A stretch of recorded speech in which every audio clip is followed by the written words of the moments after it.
neza muraho twishimiye kongera kubakira hano muri Minisiteri y'Ubuzima ku nshuro ya kabiri nyuma y'aho tubonye iki cyorezo cya Marburg hano mu gihugu cyacu.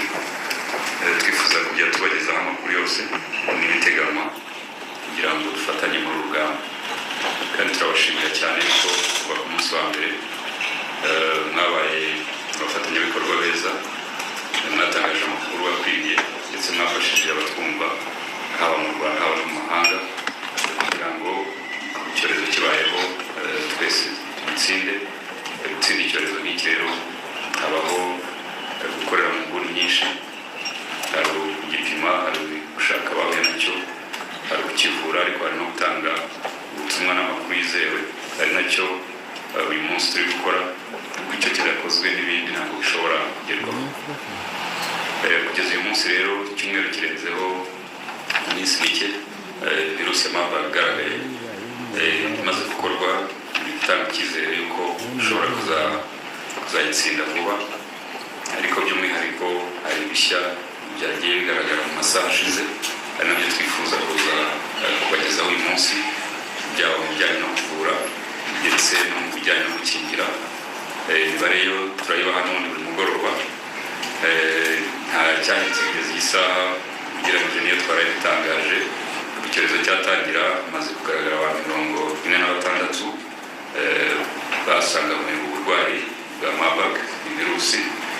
Ubu tukaba dufite abantu bari kuvurwa bagera kuri 29, hanyuma hakaba n'abandi twagize ibyago murabizi yuko twafushije abantu 12 biganjemo abakora kwa muganga bitega ku barwayi, ndetse n'uyu munsi aho mubona imibare myinshi bari kugaragaraho uburwayi, igiciro kinini nta bari bari kumwe nabo igihe bitaga ku barwayi bari bafite virusi.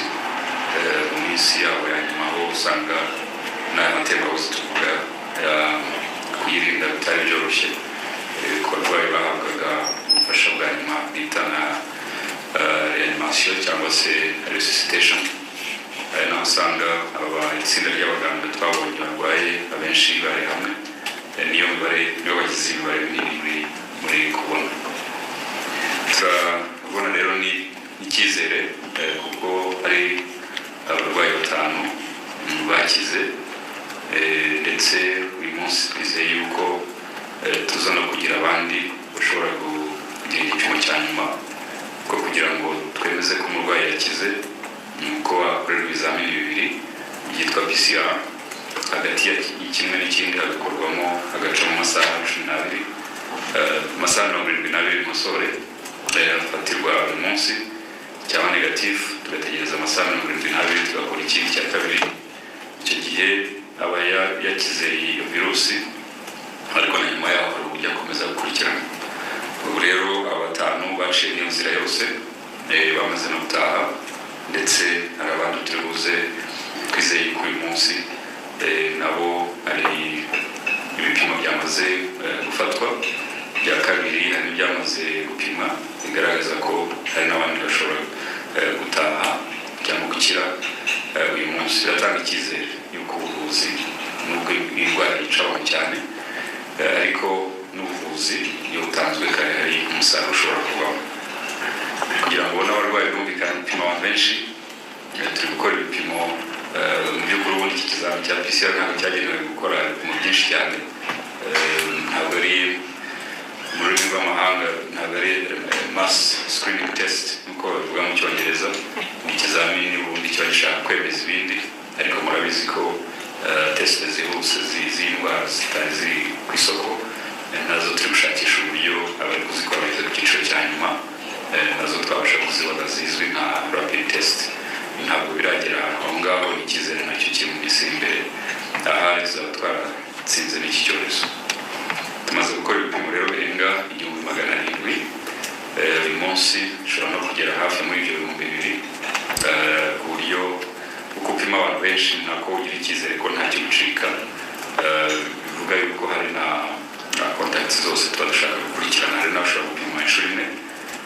Hari abo dupima uyu munsi gukurikirana niba yarahuye n'umurwayi ukabuteka nzongera musubiremo nyuma y'iminsi 2 kugira ngo uburwayi ntaza kubura kandi buhari, cyangwa se bukaza namaze gupima. kandi byagiye bigaragara koko ko abo byagenze bityo. Gupima rero inshuro irenze imwe ku murwayi ni ingenzi, cyane cyane umuntu utaragaragaza ibipimo ibimenyetso bitaragaragaza ibimenyetso. Akenshi igipimo ntabwo bikunze kuba positive mu buryo turi kubona. Igipimo gitangira kuba positive cya PCR umuntu utangiye kugira ibimenyetso. Gitangaje kuri iyi ndwara rero no ibimenyetso biza bitunguranye. Ushobora kuba rumeze neza, mu kanya gato nyuma y'isaha umuriro ugahita uzamuka, umutwe ukaza, ndetse na bya bindi byose biza gucibwamo kuruka bigahita biziraho. Nayo mpamvu waba yarahuye n'umurwayi tumushishikariza yuko atavuga ngo meze neza uyu munsi, kuko ushobora kuba utameze neza mu kanya kari gukurikira. Ibyo n'andi makuru twifuza gutanga, cyane cyane ku bahuye hafi cyane n'abo barwayi. Benshi twabamenye turanabakurikirana, ariko birashoboka ko hari waba we abizi ku giti cye avuga ati ubanza ntacyo bibaye, ariko birashoboka ko muri ya minsi 21 twita incubation ushobora kuba ibimenyetso byaza isaha iyo ari yose kandi bikaza byihuta cyane. Icyo dushishikariza abantu ni birumvikana no kumenya indwara. Ni virusi yanduye ikoze ku maraso, tembabuzi, cyangwa ukoze ahantu wari wayihashyize yarari. Niyo mpamvu kwa muganga ari usanga bikunda kuba, ariko ushobora kuba ufite umuvandimwe, inshuti, ushobora kuba ufite umuntu wasuye arwaye tutabizi, ukaba waravanye n'ubwo burwayi. Ni byiza yuko tubisangira ibyo ayo makuru kugira ngo nawe tukumenye, tunakuvure hakiri kare, utaza kuvamo ibi bikomeye. Uyu muti rero mwabonaga mugenzi wanjye abereza sanitizer, ni ukongera kwibuka badufasha aho umuntu akora, abasuhuzanya nabo, usibye ko guhana ikiganza byo twaba tubiretse kugira ngo tubanze tube muri iki cyorezo, ndetse n'ibikuramukanya kwegerana. Ntabwo uzi bo muri kumwe ibimenyetso afite, umuriro ushobora kuwupima, ariko hari ibyo atakubwira niba umutwe cyangwa se niba yari gucibwamo abantu. Burya ntabwo wakwizera ko umuntu wese yirinze cyangwa akurikije amabwiriza. Buri wese ni ukwirinda ku giti cye, ariko noneho iyi ndwara ari icyorezo cy'igihugu cy'abantu bose, gihinduka ikibazo cya twese. Ntabwo bavuga ngo sinirinda, ngo ni uburenganzira bwanjye gusa. Icyo gihe uri gushyira ubuzima bw'abantu mu kaga, cyane cyo kukibukiranya. Ibindi kugira ngo twagiye tubisubiramo kenshi, uburyo iyi ndwara ari indwara y'umuriro, biragoye cyane kugira ngo indwara utagize umuriro mwinshi. Umuriro rero ukunda kuzana n'umutwe no gucibwamo, kubabara ingingo, ndetse no kugira intege nke cyane. Ibimenyetso ibyo nibyo turi kubona hafi 100% ku bantu bose bayirwaye. Binavuga yuko kuyirinda cyangwa kuyimenya, kuyikeka guhera kuri ibyo. Icyo nari ngarutseho cyane nuko biza byihuse. Twagiye tubona abantu mu gitondo ubo twakurikiranaga muri aho nakwita nka isolation, yarameze neza. Ku manywa hashira isaha ino bamuvugisha ukumva yatangiye gutengurwa, byaje byihuta. Aho rero uhita wihutira kumuha ibiti cyangwa se n'icyo gipimo ukagifata, kuko hari n'igihe aba negatifu, ibimenyetso bitarazana ntabisobanuye. Reka nsoreze ku bintu bibiri bishya nari nababwiye. Kuva iki cyorezo cyatangira hari imiti ibiri twabonye itari isanzwe ikoreshwa. Umuti wa mbere ni umuti witwa remdesivir. Umuti uzwiho guca intege virusi kugira ngo idakura cyane. Muri covid warakoreshejwe gutanga umusaruro, ariko muri Marburg wongerewe ushyirwa cyangwa se kuzwa n'iyi virusi ya Marburg. Tukabona ni imiti nayo twarayitangiye, turi kuyiha abarwayi, kandi abayibonye mu minsi ishize twabonye ko byatanze icyizere, byatanze umusaruro bitewe n'igihe umuntu ayifatiye. Ni imiti rero ishinzwe guca intege virusi remdesivir, iri gukoreshwa ku bufatanye n'uruganda rukora rwitwa Gilead ndetse na Africa CDC, ariyo twafatanyije gushakisha no kwihutisha kubona uyu muti usanzwe ugoye cyane, ndetse n'umuti uri ku gipimo cyo gukoreshwa mu gihe hari bwihutirwe. Undi muti wa kabiri ni umuti umuti ukoreshwa mu ruhurirane ubwirinzi bw'umubiri bashyira hamwe bizwi nka antibodies, monoclonal antibodies zishyirwa hamwe zikaba zahabwa abarwayi. Nabo twabonye kuva ku munsi w'ejo nabo hari abarwayi turi kuha umuti mu gihe cy'icyorezo cya COVID, nabo twigeze gukoresha ujya gusa nkaho ari kuri mushya n'ahandi barigeze gukoreshwa nibwo gitangira kugira ku gipimo cya nyuma.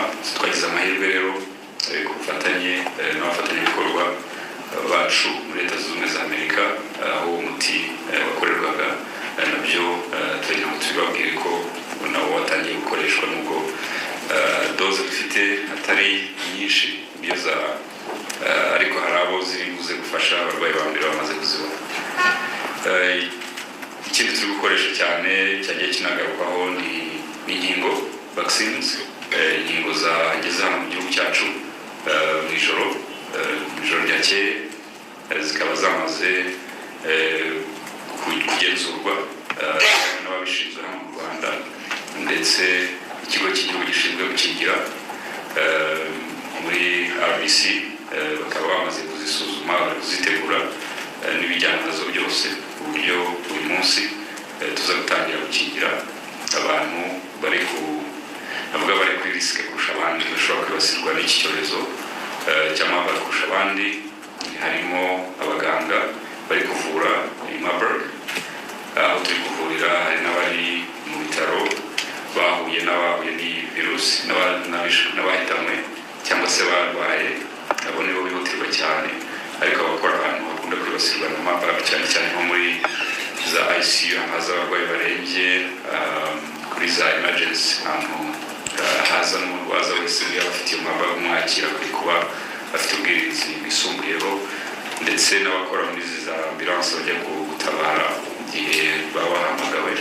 Abo nibo twashyize ku rutonde rwihutirwa, nibo bari guhabwa urukingo bwa mbere, ariko biragenda bigera no ku bandi, nuko izaje ntabwo zikwira abantu bose n'abandi. Cyane cyane ikindi cyiciro nibagiwe, igihe hari umuntu urwaye Marburg, abahuye nawe bamwegereye nabo barihutirwa gukingirwa.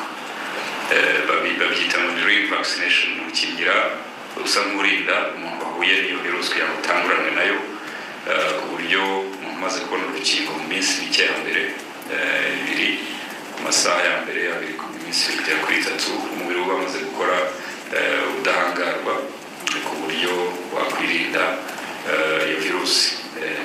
Ntabwo ari ubwa mbere urukingo rukoreshejwe mu cyorezo nk'iki, kuko mu bihugu duturanye Kenya, Uganda rwarakoreshejwe, cyane cyane muri Uganda bafite iki cyorezo, nubwo urukingo rusa n'urwabagezeho rutinze, ariko ahangaha mu Rwanda twashimira n'abantu bose bagizemo uruhare ko byatwaye gusa icyumweru kimwe batubona icyorezo kugeza izi ngingo zigeze hano mu gihugu. Ubundi ntabwo babyihuta cyane gushya, ari benshi baba bagize uruhare.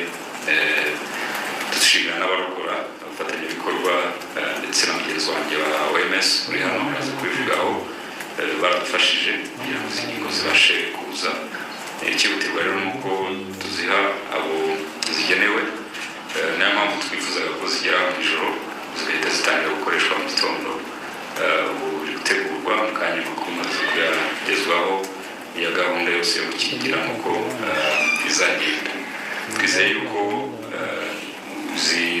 ibikoresho byose n'izi mbaraga zose ziri gushyirwamo biraza gutuma duhagarika iki cyorezo, kuko dutinda niko gishobora kugera ku bantu benshi. Ariko twabizeza yuko kugeza ubu bahuye nabo barigenda iba minini, n'uwahuye n'undi kugenda umenya amakuru, kuko abantu bamenya amakuru kumva baraguhamagaye, hari igishya umenye. Niyo mpamvu uruhare rwanyu muri rugamba rurakomeye cyane. Numvaga n'abasubikiye ahangaha mu rurimi rw'ikinyarwanda kugira ngo no mu rurimi rw'amahanga, cyangwa se mugenzi wanjye aza nawe kugira icyo yongera, ariko ni byiza ko ntabivuga by'ingenzi, ndaza kuvuga mu magambo ahinnye n'abaze gukomerezaho.